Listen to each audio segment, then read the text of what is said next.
बिस्मिल्लाहिर्रहमानिर्रहीम। School based assessment 2023-24 हमने class 5 का जो सा उर्दू का पेपर है इसको आज स्टार्ट करेंगे। इसका गेस्ट पेपर, इसका जो सा हिस्सा अव्वल है, इसका जो सा क्वेश्चन नंबर 1 है, शाहजेब ने शरबत पिया जुमले को फेल हाल में तब्दील कर इसका आंसर आएगा बी वाला शाहजेब शरबत पीता है। क्वेश्चन नंबर 2 इसका आंसर आएगा बी वाला सूरज।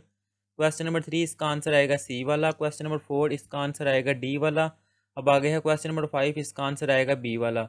अब इससे नेक्स्ट है क्वेश्चन नंबर 6, इसका आंसर आएगा ये डी वाला। क्वेश्चन नंबर 7 का आंसर आएगा सी वाला गिदरिया। क्वेश्चन नंबर 7 इसका आंसर आएगा बी वाला। क्वेश्चन नंबर 9 इसका आंसर आएगा डी वाला और क्वेश्चन नंबर 10 इसका आंसर आएगा ए वाला।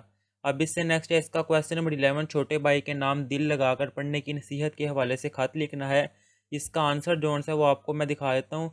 ये लिखा हुआ है इसका आंसर यहाँ से लेकर यहाँ तक। अगर आपके पास पहले लिखा हुआ तो आप वही कर सकते हैं। अब इससे नेक्स्ट है कि इसका क्वेश्चन नंबर 12, पैराग्राफ को दुरुस्त लफ्ज़ और रुबानी से पढ़ना है।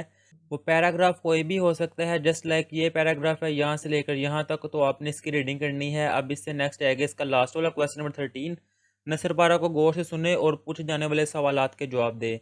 यानी कि आपसे वो आपको एक पैराग्राफ जो है वो सुनाएंगे, आपने वो ध्यान से सुनना है। वो पैराग्राफ कोई भी हो सकता है, जस्ट लाइक ये एक पैराग्राफ है यहाँ से लेकर यहाँ तक। ये पैराग्राफ सुनाया जाएगा, आपने ये पैराग्राफ सुनना है, फिर आपसे इससे रिलेटेड क्वेश्चन किए जाएंगे। ये क्वेश्चन दिए हुए हैं 5 क्वेश्चन यहाँ से लेकर यहाँ तक। इनके आंसर जो से वो ये लिखे हुए हैं, आंसर यहाँ से लेकर यहाँ तक आपके सामने है। और यहाँ पर हमने ये पेपर जो है कंप्लीट कर लिया हुआ है। अल्लाह हाफिज़।